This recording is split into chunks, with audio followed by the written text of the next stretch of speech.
warahmatullahi wabarakatuh. Kami dari kelompok 3 akan membawakan materi tentang komponen-komponen pembelajaran. Adapun anggota dari kelompok 3 yang pertama, Anissa Hairunisa, Andinita Putrisari, Nur Ulfa Pratiwi.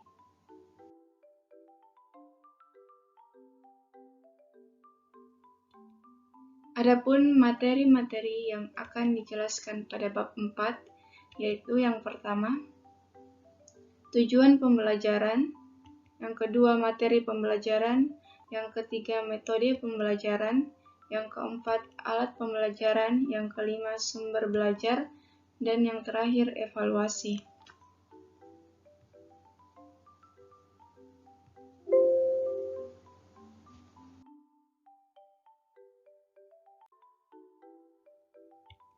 A. Tujuan pembelajaran. Tujuan pembelajaran adalah tercapainya perubahan perilaku atau kompetensi pada siswa setelah mengikuti kegiatan pembelajaran.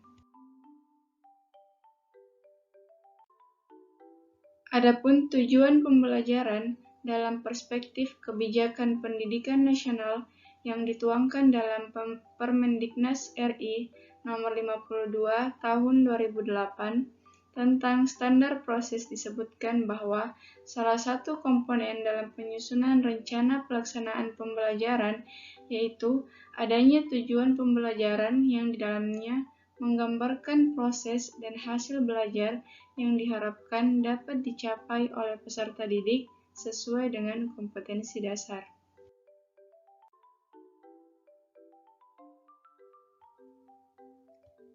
B. Materi pembelajaran. Yang pertama yaitu pengertian materi pembelajaran.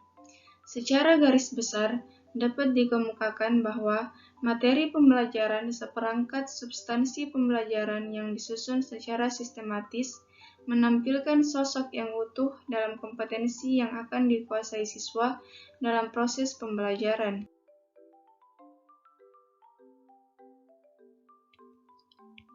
Yang kedua yaitu jenis-jenis materi pembelajaran. Jenis-jenis materi pembelajaran dapat diklasifikasikan sebagai berikut.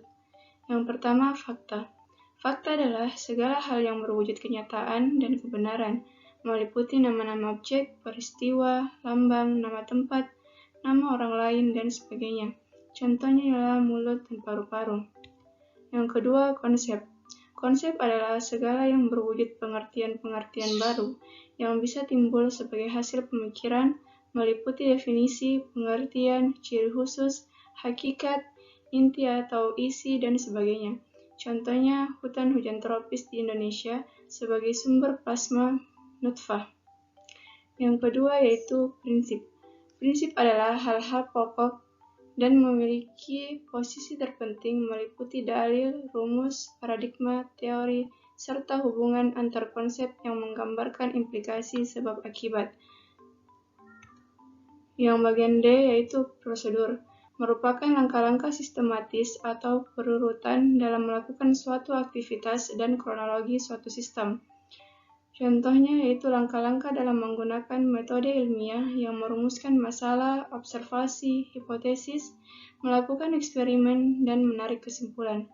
Yang terakhir yaitu sikap atau nilai, yang merupakan hasil belajar aspek sikap, contohnya pemanfaatan lingkungan hidup, dan pembangunan berkelanjutan. Yang ketiga yaitu prinsip-prinsip penentuan materi pembelajaran. Yang pertama yaitu relevansi atau kesesuaian. Materi pembelajaran hendaknya relevan dengan pencapaian standar kompetensi dan kompetensi dasar. Jika kemampuan yang diharapkan sesuai peserta didik berupa menghafal fakta, maka materi pembelajaran yang diajarkan harus berupa fakta, bukan konsep atau prinsip ataupun jenis materi lain. Yang kedua yaitu konsistensi. Jika kompetensi dasar yang harus dikuasai peserta didik ada dua macam, maka materi yang diajarkan juga harus meliputi dua macam. Contohnya kompetensi dasar yang harus dikuasai peserta didik adalah pengajaran mengenai sistem panca indera. Yang ketiga yaitu adekuensi atau kecukupan. Materi yang diajarkan hendaknya cukup memadai dalam membantu peserta didik menguasai kompetensi dasar yang diajarkan. Materi tidak boleh terlalu sedikit dan tidak boleh terlalu banyak. Jika terlalu sedikit, maka kurang membantu tercapainya standar kompetensi dan kompetensi dasar. Sebaliknya, jika terlalu banyak, maka akan mengakibatkan keterlambatan dalam pencapaian target kurikulum.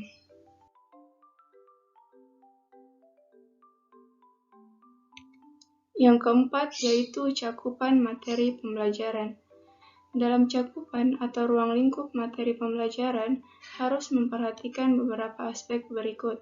Yang pertama, aspek kognitif atau aspek afektif atau aspek psikomotor. Karena ketika sudah diimplementasikan dalam proses pembelajaran, maka tiap-tiap jenis uraian materi tersebut memerlukan strategi dan media pembelajaran yang berbeda-beda. Selain memperhatikan jenis materi, juga harus memperhatikan prinsip-prinsip yang perlu digunakan dalam menentukan cakupan pembelajaran yang menyangkut keluasan dan kedalaman materi. Yang kedua yaitu keluasan materi. Keluasan materi berarti menggambarkan seberapa banyak materi-materi yang dimasukkan ke dalam suatu materi pembelajaran. Kedalaman materi yang menyangkut rincian konsep-konsep yang terkandung di dalamnya yang harus dipelajari oleh peserta didik.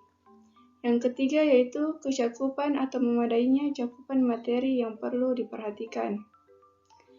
Memadainya cakupan aspek materi pembelajaran akan sangat membantu tercapainya penguasaan kompetensi dasar yang telah ditentukan. Cakupan atau ruang lingkup materi perlu untuk mengetahui apakah materi yang akan diajarkan terlalu banyak ataupun terlalu sedikit. Kegiatan pembelajaran.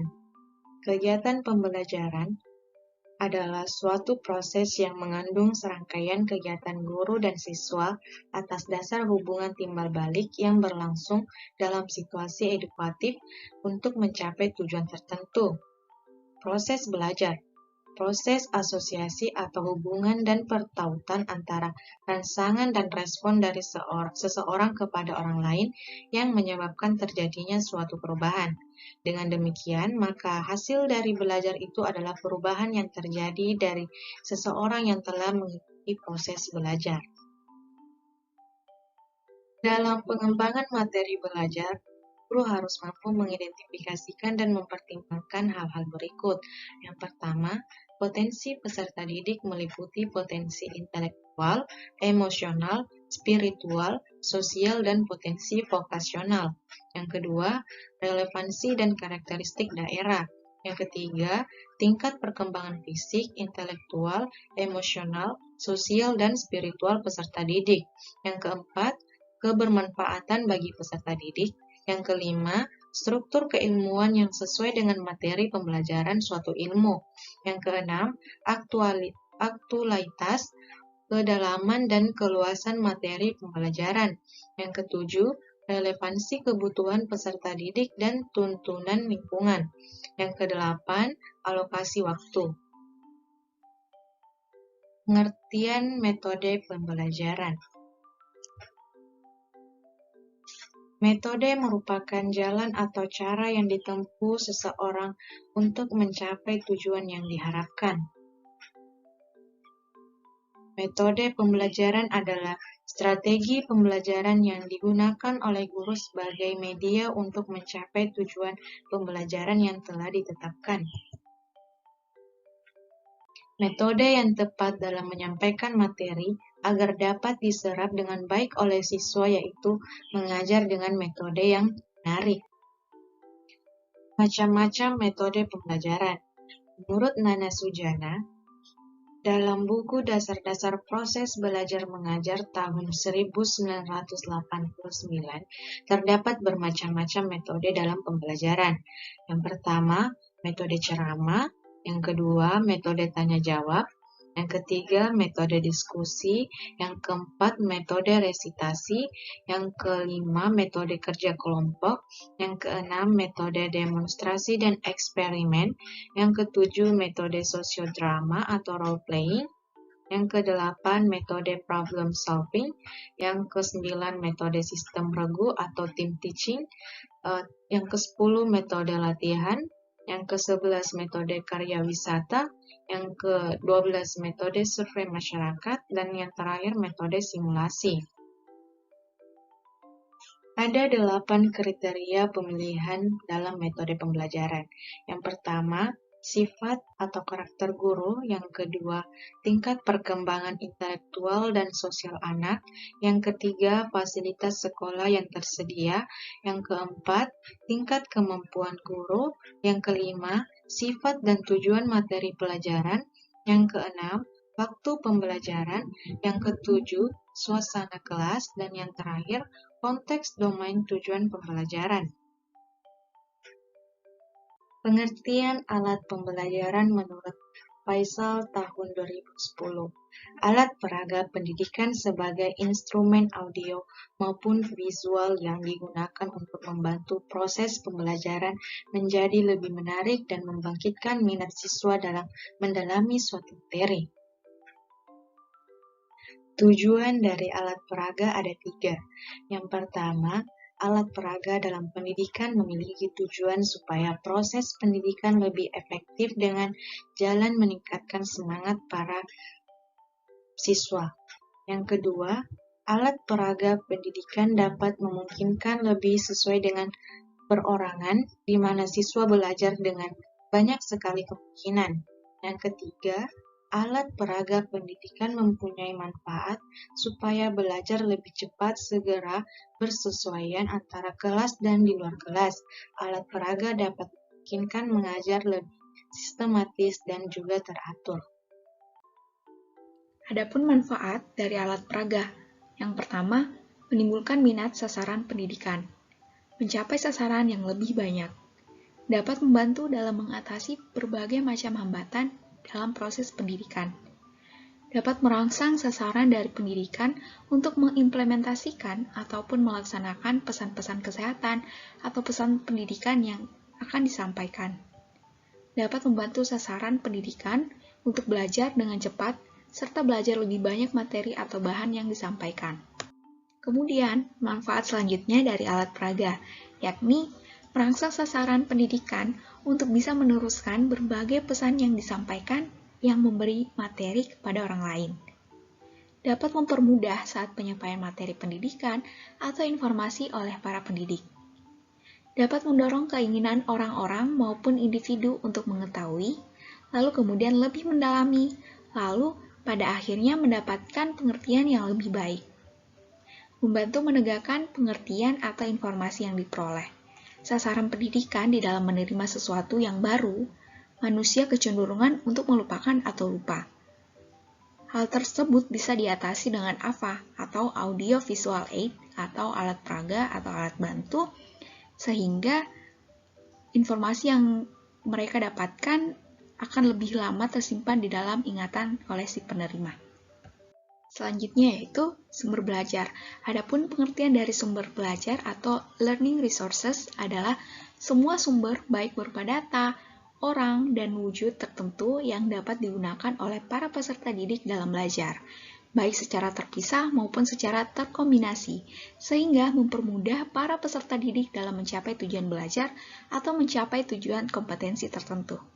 Adapun sumber belajar menurut para ahli. Yang pertama, Yusuf Hadi Miarso. Sumber belajar adalah segala sesuatu yang meliputi pesan, orang, bahan, alat, teknik, dan lingkungan, baik secara tersendiri maupun terkombinasikan dapat memungkinkan terjadinya belajar. Ahli yang kedua yaitu Edgar Dale. Sumber belajar adalah segala sesuatu yang dapat dimanfaatkan untuk memfasilitasi belajar seseorang. Adapun sumber-sumber belajar yang dapat berbentuk, yang pertama itu pesan. Isi dari pesan yaitu informasi, bahan ajar, cerita rakyat, dongeng, hikayat, dan sebagainya. Dan yang kedua yaitu orang, yang berisi guru, instruktur, siswa, ahli, narasumber, tokoh masyarakat, pimpinan lembaga, tokoh karir, dan sebagainya. Dan yang ketiga yaitu bahan, yang berisi buku, transparansi, film, slides, gambar, grafik yang dirancang untuk pembelajaran, relief, candi, arca, komik, dan sebagainya. Adapun sumber belajar selanjutnya yaitu alat atau perlengkapan yang berisi perangkat keras, komputer, radio, televisi, VCD atau DVD, kamera, papan tulis, generator, mesin, mobil, motor, alat listrik, obeng, dan sebagainya. Dan sumber yang selanjutnya yaitu pendekatan atau metode atau teknik yang berisi diskusi, seminar, pemecahan masalah, simulasi, permainan, sarasehan, percakapan biasa, debat, talk show, dan sejenisnya. Dan sumber belajar selanjutnya yaitu lingkungan yang berisi ruang kelas, studio, perpustakaan, aula, taman, kebun, pasar, toko, museum, kantor, dan sebagainya. Selanjutnya yaitu evaluasi. Adapun pengertian dari evaluasi yaitu evaluasi adalah kegiatan untuk mengumpulkan informasi tentang bekerjanya sesuatu. Yang selanjutnya, informasi tersebut digunakan untuk menentukan alternatif yang tepat dalam mengambil keputusan. Dan evaluasi juga kegiatan untuk mengetes tingkat kecakapan seseorang atau sekelompok orang. Semua kegiatan mengajar belajar perlu dievaluasi, karena evaluasi dapat memberi motivasi bagi guru maupun siswa. Mereka akan lebih giat dalam belajar untuk meningkatkan proses berpikirnya. Dengan evaluasi, guru dapat mengetahui prestasi dan kemajuan seorang siswa, sehingga dapat bertindak dengan tepat dan cepat bila siswa mengalami kesulitan dalam belajar. Dan itulah tadi pemaparan materi mengenai tujuan pembelajaran, materi pembelajaran, metode, alat, sumber belajar, dan evaluasi termasuk dalam komponen-komponen pembelajaran. Kami dari kelompok 3 mengucapkan terima kasih, sekian, dan Assalamualaikum warahmatullahi wabarakatuh.